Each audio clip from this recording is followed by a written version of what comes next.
You're right. It is. It's time for Hemp.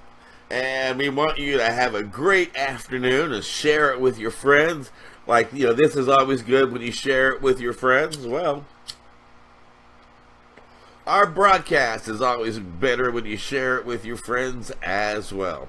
Keep that in mind when we come at this wonderful broadcast with some great herb and some great information and some great sponsors, and some great herb. That's what. Did I already say great herb? I can't remember because I got short term. I don't know. I got an ADD too. I think.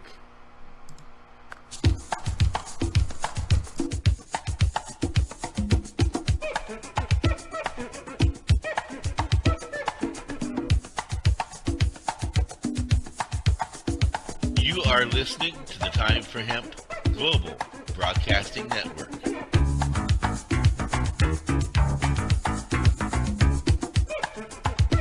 Please share us with your friends.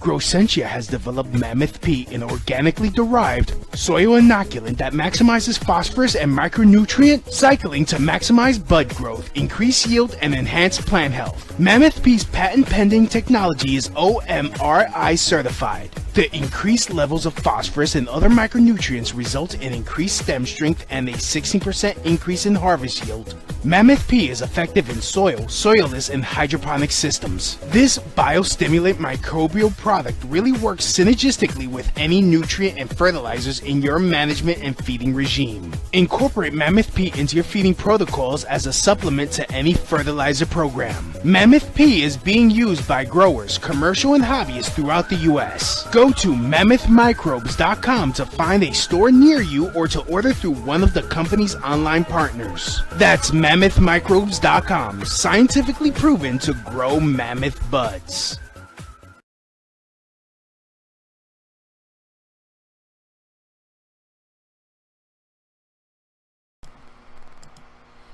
And mammoth buds are always a good thing. I can certainly tell you that.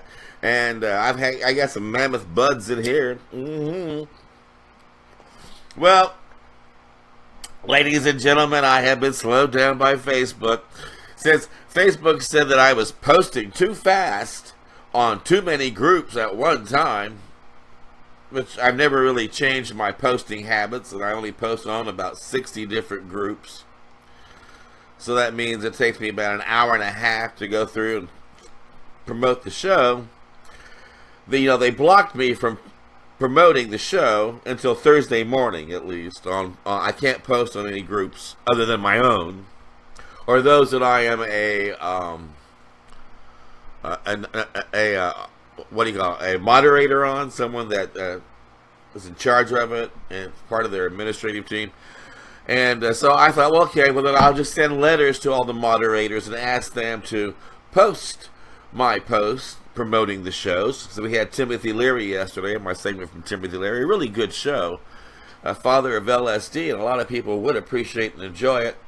And after I wrote 10 different moderator of groups saying, I'd appreciate it if you post this, Facebook stopped me from sending out emails for a day because I was abusing my email right by writing to too many people in a short period of time. So not only do I send out emails fast and I post fast, I am just too fast for Facebook, which I understand because Facebook is in league with the DEA, and the people at the DEA are kind of slow, So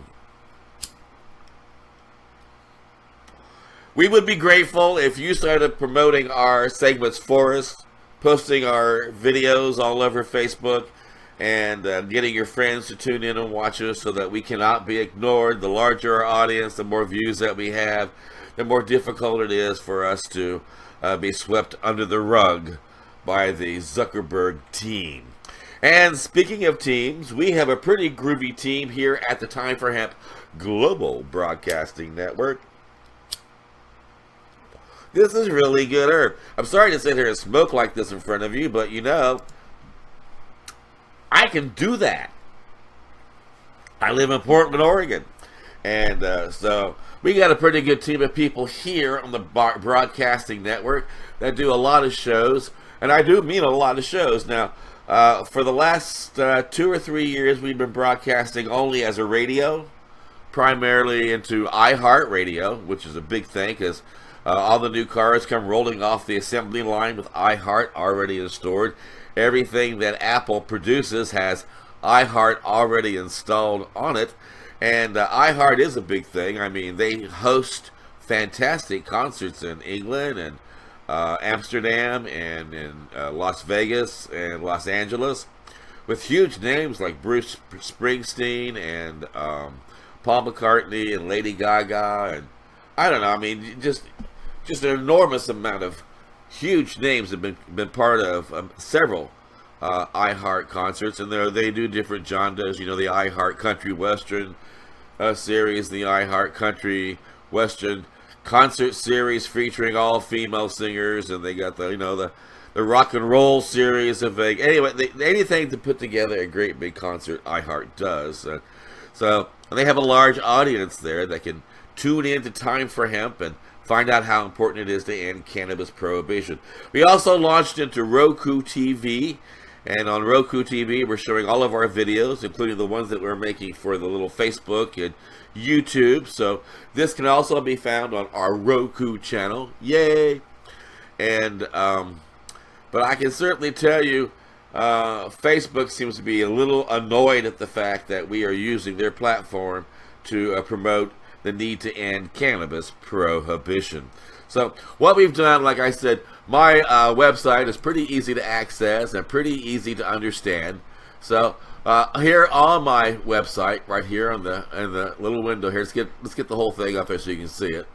If you go to the network archives, which is really a nice thing to do. Oops, that's not it. That's Yoo-hoo. Network archives. You got the audio podcast. Now, the audio podcast is what we've been doing for the last several years, and we've got a lot of great hosts on there that many of you might not be aware of who they are. Now, a lot of you know who Chris Conrad is and Muck Sticky, and if you're watching this, you know who I am. But we want to introduce you to some of our other hosts on the great network. This is the host that you listen to when you turn into our live stream. See, all you got to do is hit the little play button. It takes a minute. I could wax poetic about what gets me high, gazing up at child reflections of sky. I could try to define what it means to me, this evolution through population density. But behind the facade of this alien thing burns the ember of a future king. I keep it under cap, my secret thunderclap, and I'm wondering why the hell I put up with this sucker. Anyway, that's 24 hours a day, 7 days a week.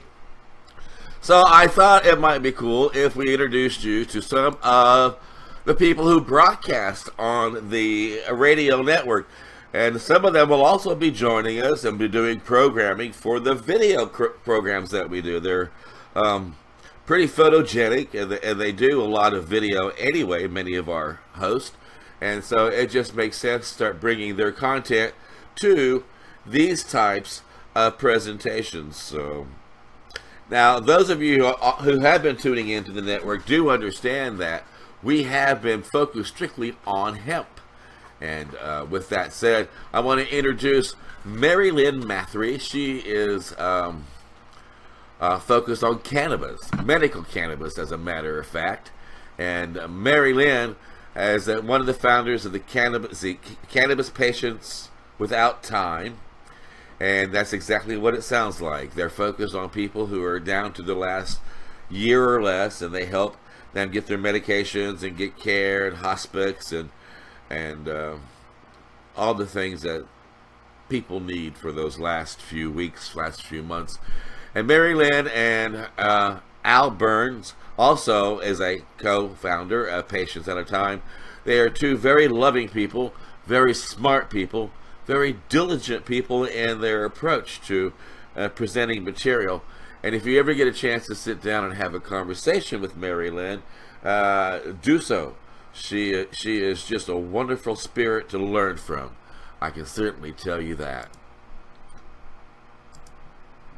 I think what's really important for healthcare professionals is to know about this endocannabinoid system, the newly discovered endogenous cannabinoid system. Endogenous meaning it's made within the body. Scientists have discovered that it's an ongoing process here. More and more is being discovered and learned about our human body, on a daily, weekly basis. But it's what we've discovered is it's not just in humans. It's in all animals, mammals, birds, etc., except insects, which might explain why they've just kind of been basic as life, from ancient times to now. I don't think the ants changed that much, or the cockroach, we'll put it that way, hasn't changed much over time. But if we look at this system, I think what we're seeing is on the molecular level, its main purpose is to help us maintain homeostasis or balance. Not to stay here, but to stay within this balance level, not to be extremes, but to keep us on an even keel, to keep our systems working well. And it affects almost all of our physiological processes. It's involved with the immune system. It's involved with our pulmonary system. We've got receptors in our bronchioles that help open the airways when needed. It's involved with our heart, our blood, our circulatory system, almost any system. And that does a lot. I mean, one, we need it to help keep us in balance, to keep us healthy. And if you look at it that way, you can say that it fights stressors. Daily life, we're taking in stressors. We survive by nourishment, the food we eat. Well, in today's world, we're not eating real food a lot of the time. We're eating chemicals or processed food. The liver has to work hard to get rid of those chemicals. And here's the endocannabinoid system helping process that, making sure those foods are used right. We've got stressors coming from whether it be physical injuries to deal with, and the body needing to heal us after those injuries, from being attacked by bacteria, by fungus, by viruses, any kind of system that could go wrong in our body. The endocannabinoid system is in there on this molecular level, making things happen. And it's taught us a lot. We always used to think, like nerves, we have our afferent and efferent nerves. I mean, nerves that travel this way down from the brain down here to feel stuff, and then to signal back to the brain to tell us something. With the endocannabinoid system, we're learning about this, as we say, modulating effects it has. It can go back and forth in between nerves. It can travel back up if it needs to. It can shut something down or turn something on as needed by the body. And that, just even that little example might help explain phantom pain. Phantom pain being something when someone loses a limb or something, you lose your leg or you lose an arm, and yet patients will say they're feeling pain in their fingers. They don't have any fingers left. But the nerves they're kind of caught up in this thing. And then, the endocannabinoid system needs to help turn that off. No, there's nothing going on there. Turn it off. So it's a really, really important overall system for our functioning. It should be. It's one thing that, for me, I keep going, why isn't this worldwide? Why, I shouldn't say worldwide, why in the United States isn't this headline news? Why doesn't 60 Minutes have something on 2020, every news show? Why aren't all the Dr. Oz, you name the medical shows, why aren't they talking about this? This is amazing science. We don't know enough about it, but in the future, I'm sure we're going to learn how to, in going to your physician's office and have your endocannabinoid system somehow measured to see if it's functioning optimally or not. We're learning things like it's helping explain why how we can help keep it healthy. One, obviously, by eating good food, because we are what we eat. If we eat good food, all of our, everything in our body will be healthier, being nourished. In terms of, the fact that it's not just humans that this endocannabinoid system is so important to, it's with animals. Historically, we've also found that not only there were a lot of cannabis medicines, tincture of cannabis, we had Canadana cigarettes for asthma, but back then they knew that it was good. It opened up the airways, and we've now found those receptors in our bronchioles to help explain, oh, okay, that's what happens. It helps the airway relax and open up, so the asthmatic who's getting tightening and can't get air helps them relax and breathe. But so we've got these old bottles, but we've also found old medicines for animals, you know, to help with colic in the horse. You know, so, you know, how many of us have cats, dogs, etc.? We happen to be golden retriever lovers, but whatever it may be, that this could be a very important for animals to fight cancer, to help. I mean, the system, same thing. It's going to help them stay in balance. And is, you know, how many of our animals are suffering from certain things, same as humans, that cannabis could be very important for them. There's a future out there, not only for humans, but our animals need this medicine too.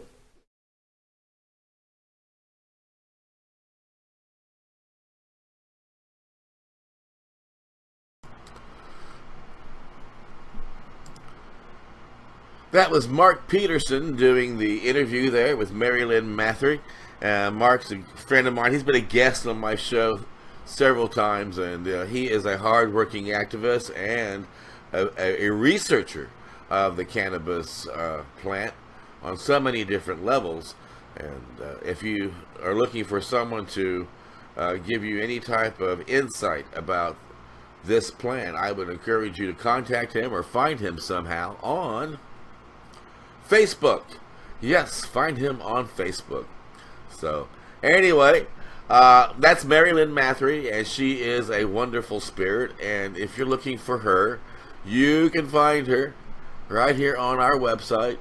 She does a show with Al Byrne, and it's called Patients at a Time. You just click on the Cannabis Patients at a Time. It takes you to their archives, and then all you have to do is find the show that you like. Here's one with Dustin Salk, and you just click on the date. To amputate our body and mind. Look, politics made ahead, the dichotomy, the karma of pharma is the bottom line. I want my medicine between God.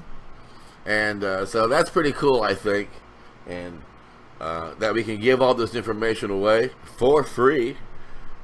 And we do that because we have sponsors. And it's our sponsors that make it possible for us to be strong and be heard. Because it certainly isn't Facebook. Facebook's doing what they can to make us hard to be found, just like YouTube. So please go to our timeforhemp.com website, check out our sponsors, and let them know that you're grateful that they are supporting us so that you can get this information free here on the Global Broadcasting Network.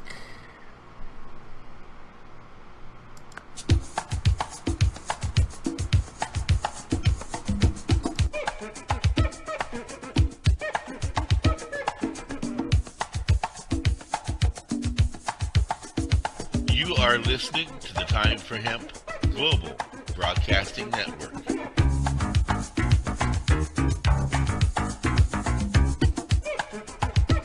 Please share us with your friends.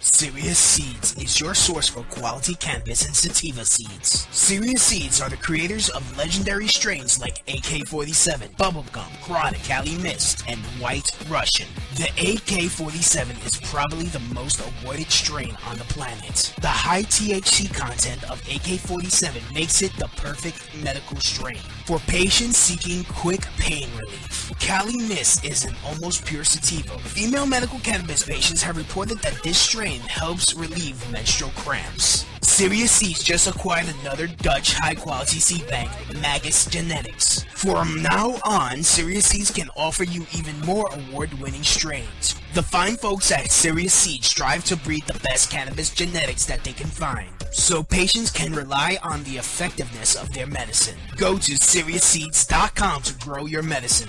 That site again is SeriousSeeds.com.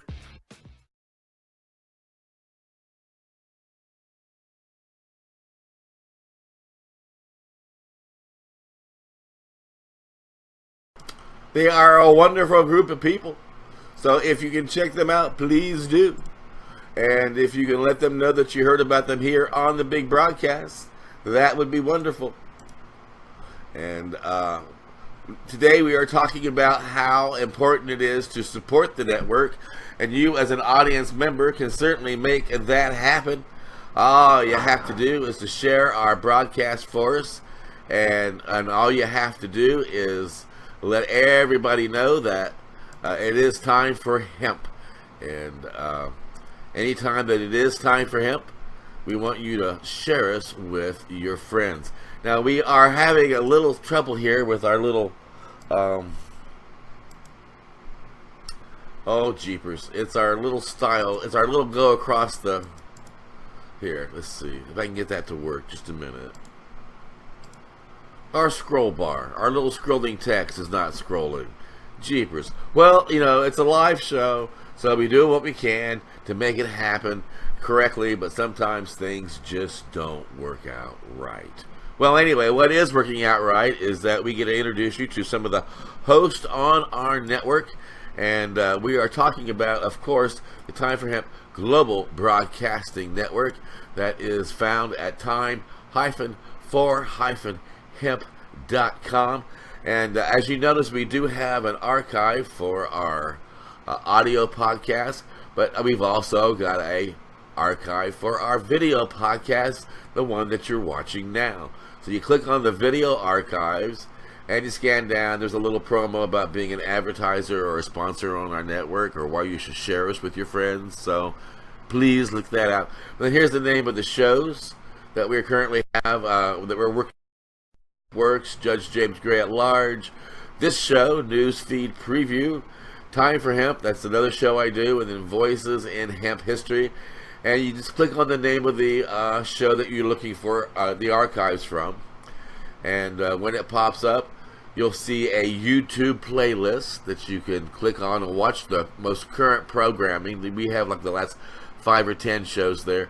And then here you have the, again, like the audio archives. You have the name of the show and the guest. And all you have to do is just click on the date. And when you do, it pops right open. And then I said it pops right open. And then you can watch. I said it pops right open. There you go. And then you can download it if you want to, just by right-clicking on it and hitting Save Target As.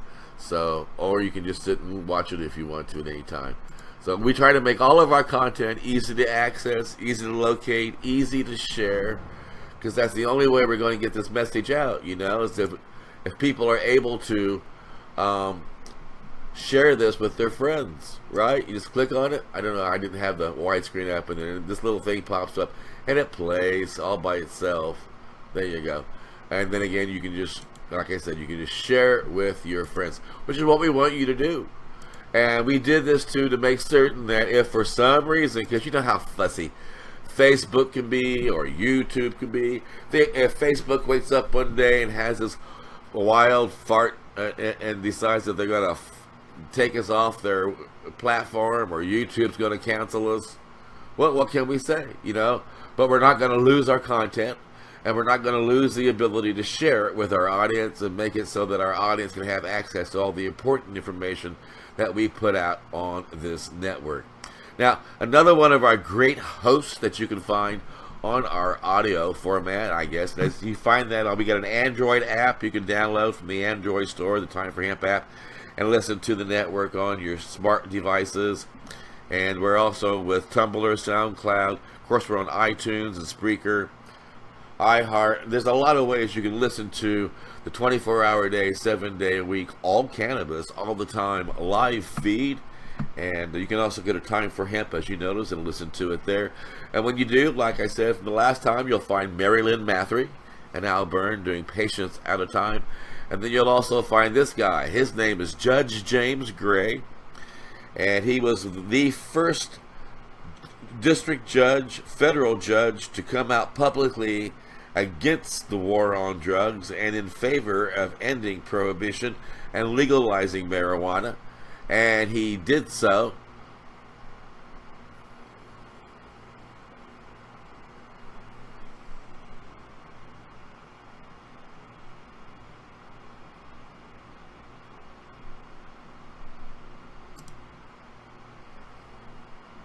I'm sorry, a little window popped up saying that we were having a little problem communicating with Facebook, and that maybe we were being canceled.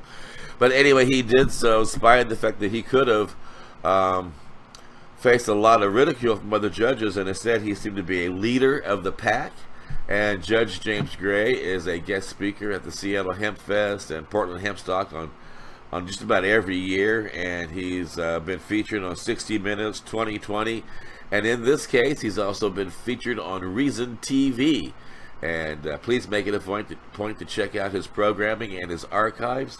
He has a lot to share with people here on the Big Broadcast. The government has as much of a right to control what I as an adult put into my body as it does what I put into my mind. It's none of their business.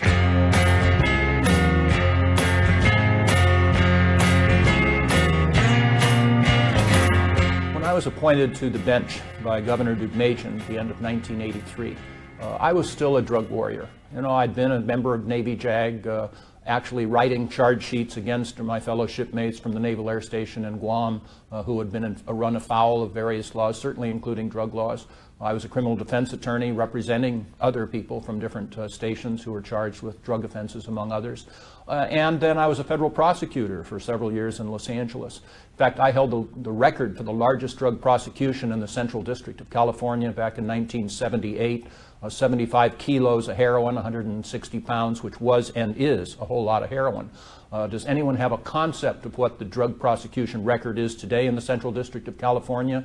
18 tons of cocaine in one place, actually in Sylmar. So you begin to look at your own experience. You look at what's going on in your own courtroom. You're churning low-level drug offenders through the system for no good purpose whatsoever. You are arresting some even high-level dealers. And if you do that, does that mean that heroin is no longer available on the streets of Santa Ana or wherever? No, it doesn't mean that at all. It just means that somebody else sees that as an employment opportunity. And I came to the realization at that time, and that realization has to be understood by others. The tougher we get with regard to drug crime, literally the softer we get with regard to the prosecution of everything else. In 1990, we were only half as successful in prosecuting homicides countrywide as we had been in 1980. Why?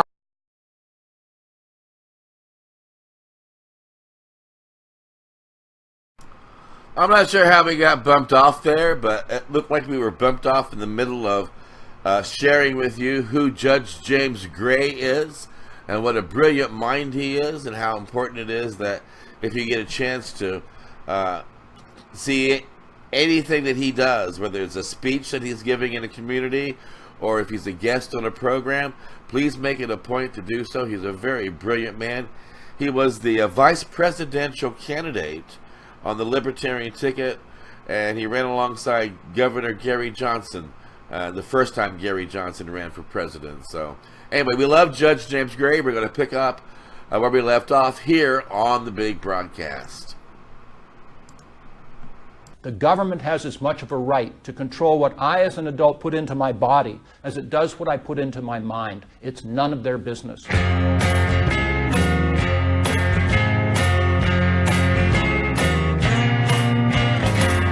I was appointed to the bench by Governor Deukmejian at the end of 1983, I was still a drug warrior. You know, I'd been a member of Navy JAG, actually writing charge sheets against my fellow shipmates from the Naval Air Station in Guam who had been run afoul of various laws, certainly including drug laws. I was a criminal defense attorney representing other people from different stations who were charged with drug offenses, among others.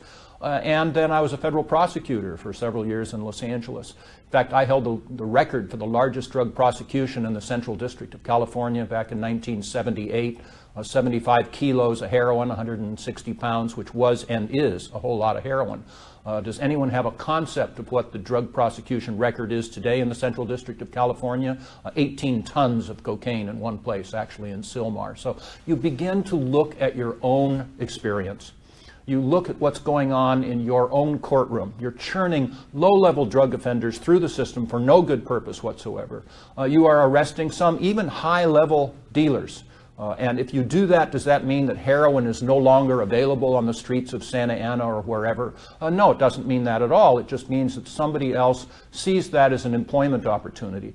And I came to the realization at that time, and that realization has to be understood by others. The tougher we get with regard to drug crime, literally the softer we get with regard to the prosecution of everything else.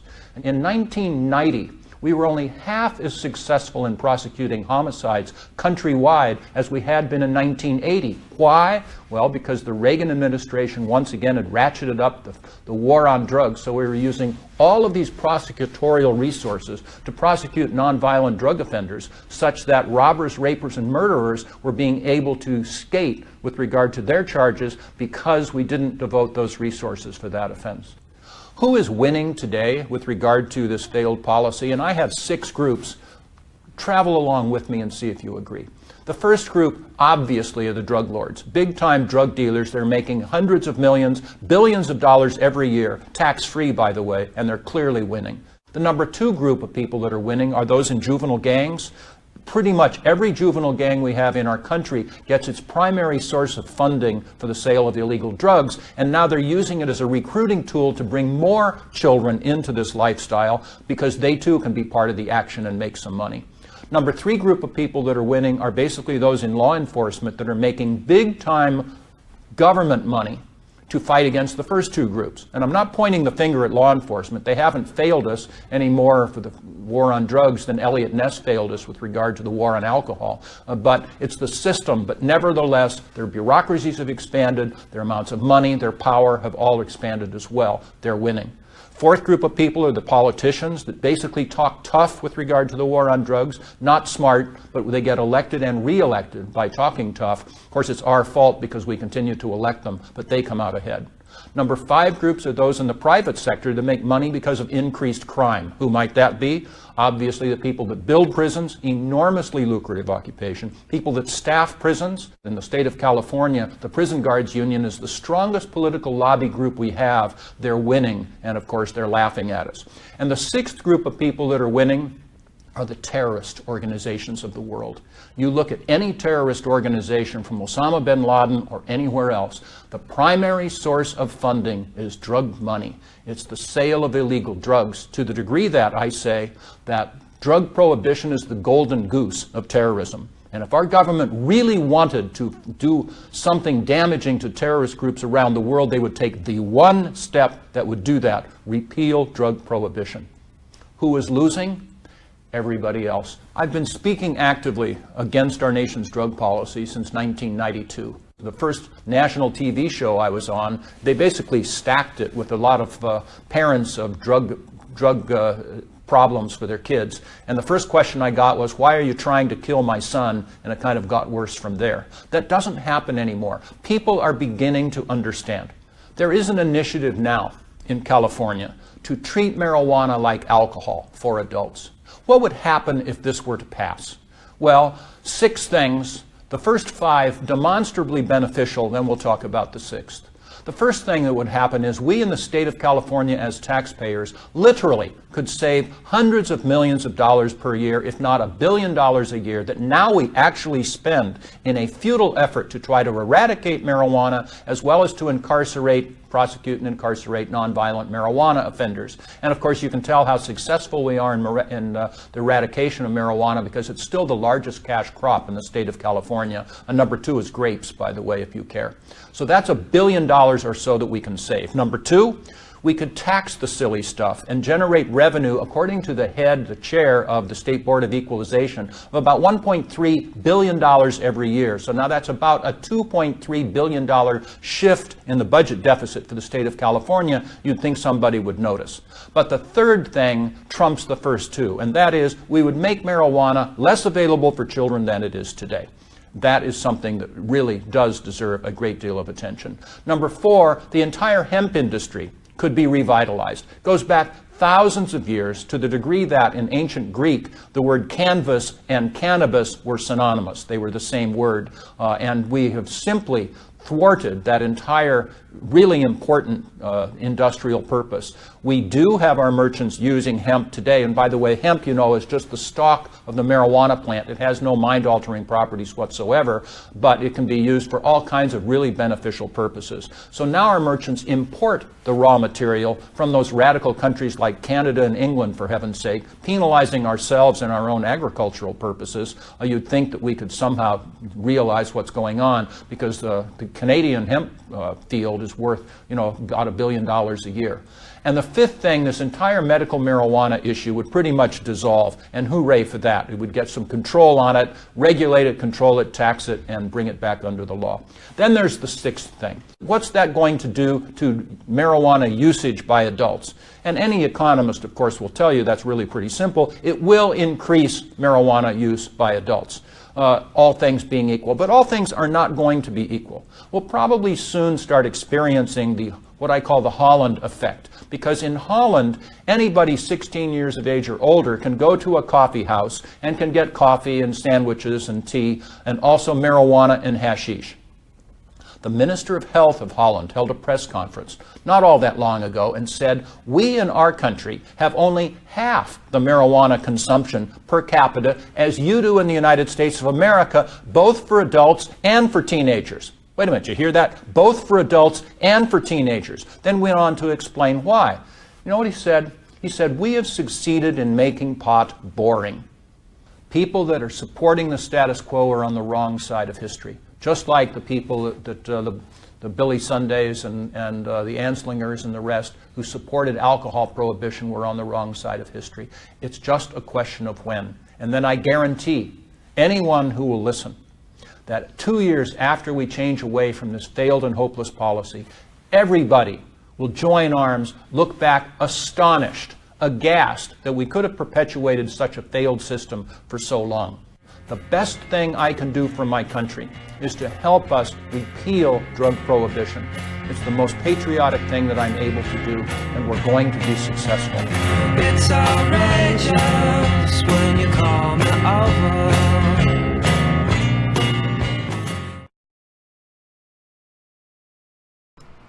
That's Judge James Gray, and he is a host on the Time for Hemp Global Broadcasting Network.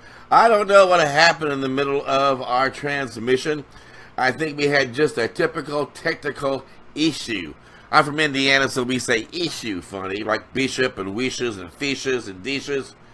Dishes is what you eat your food off of. Fishes is what you go catching when you go down the creek with your pole. A bishop is somebody you talk to at the church or you use at a board game called chess. Well, anyway, so we love Judge James Gray. He does a program once a month called Judge James Gray at Large. And his archive is, of course, featured on the Time for Hemp Global Broadcasting Network's website. And you can go there, find all of his past programs, and share them with your friends.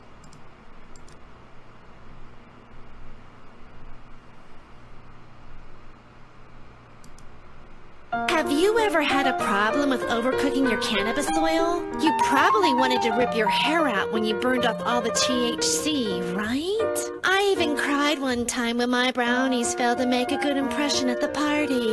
Well, I stopped crying when I found Magical Butter. Magical Butter is a device with a microprocessor-controlled program sequencer. It was designed by a scientist and a chemist to precisely extract the benefits of various herbs. Magical Butter easily makes botanical butter, oils, tinctures, lotions, sauces, and more. Magical Butter heats your oil and your herbs at the perfect temperature every time. Check us out at magicalbutter.com because it's magical.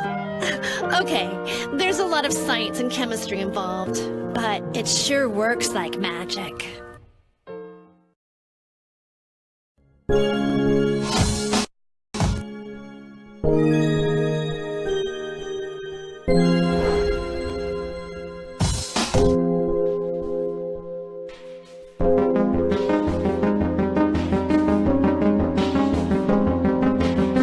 You are listening to the Time for Hemp Global Broadcasting Network.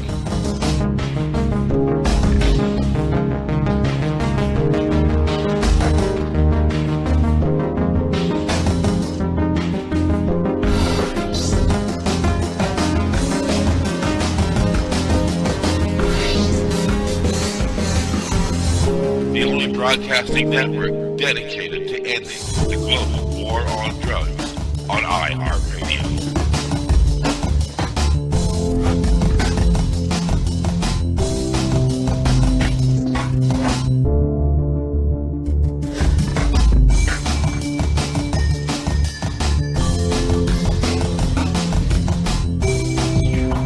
Please share us with your friends.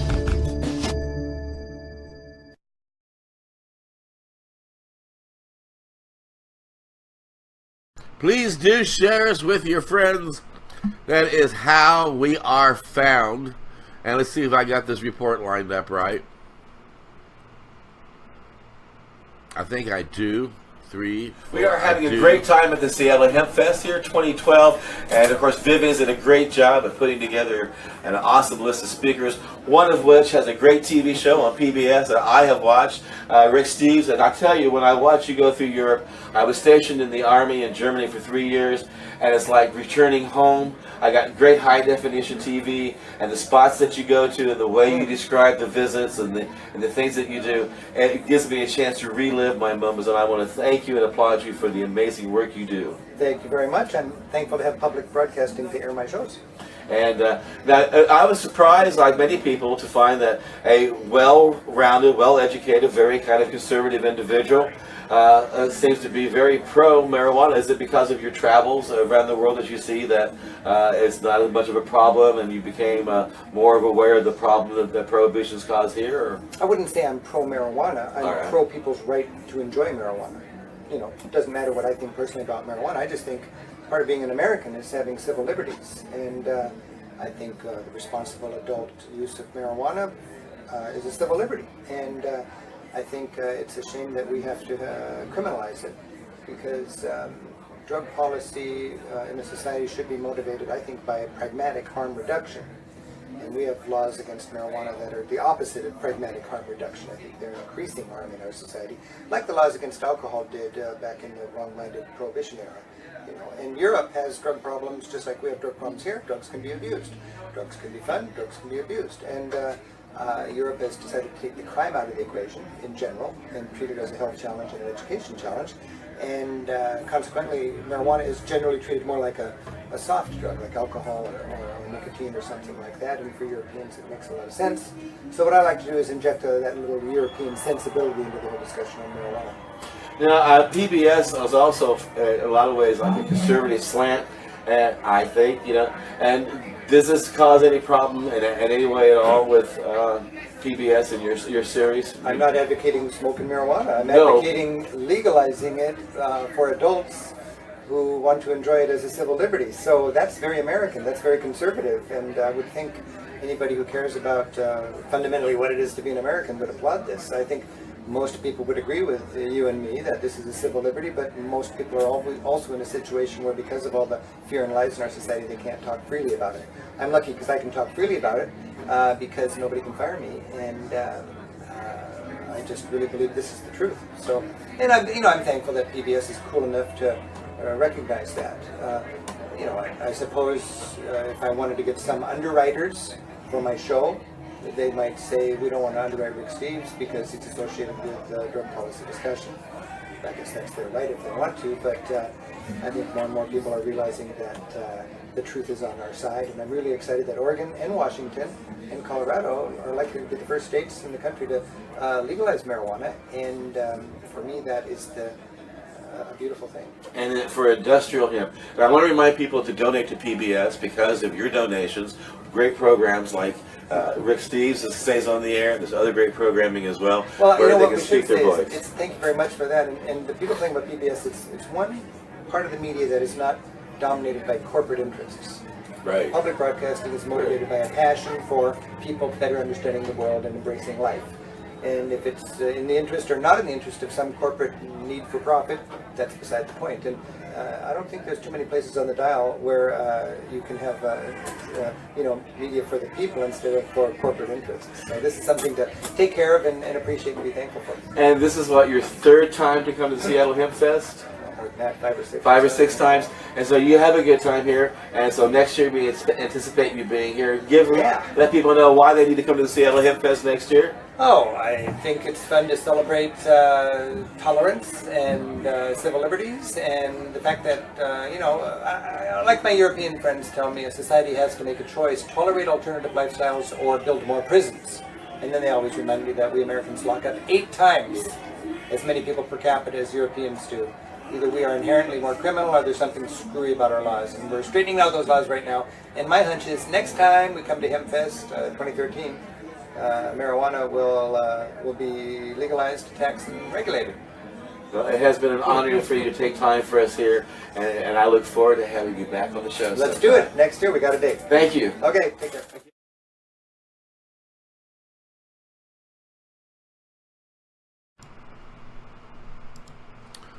That was, of course, Rick Steves, and he is a proponent of ending prohibition as well, as you heard there.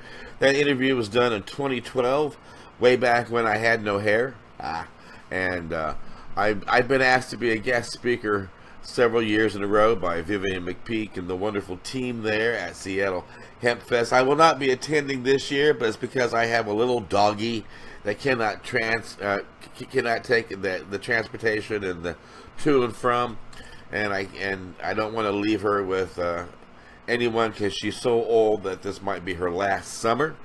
So, but I do encourage you to go to the Seattle Hemp Fest if you get a chance to. Vivian McPeak works very hard to put on a world-class presentation, and he's got lots of great speakers and bands lined up this year, as he has every year.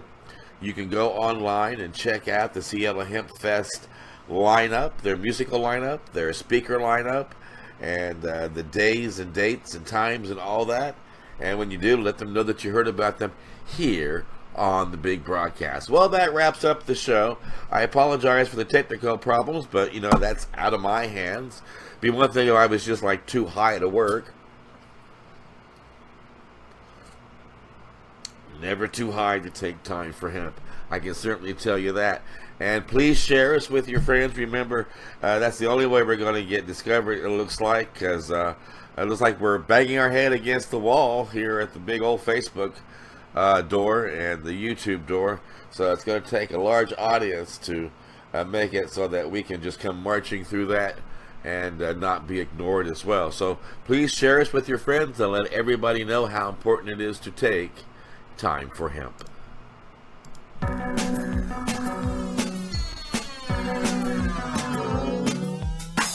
Look at all that money, yeah, the money that they spent. Take another look now and take some time for hemp. Don't cut trees for paper, cause it hurts the environment. Stop deforestation, yeah, it's time for hemp.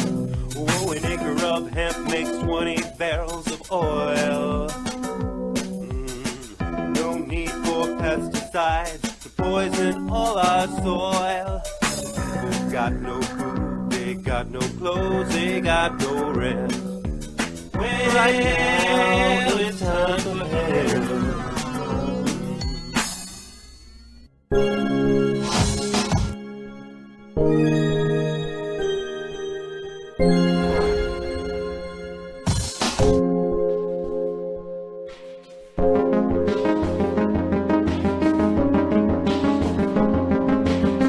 You are listening to the Time for Hemp Global Broadcasting Network.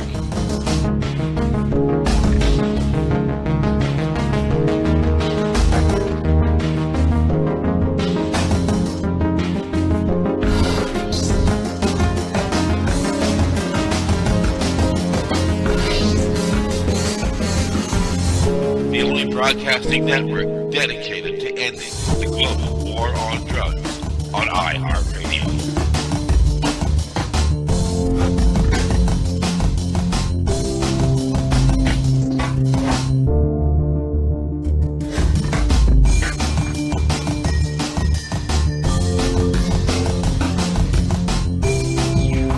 Please share us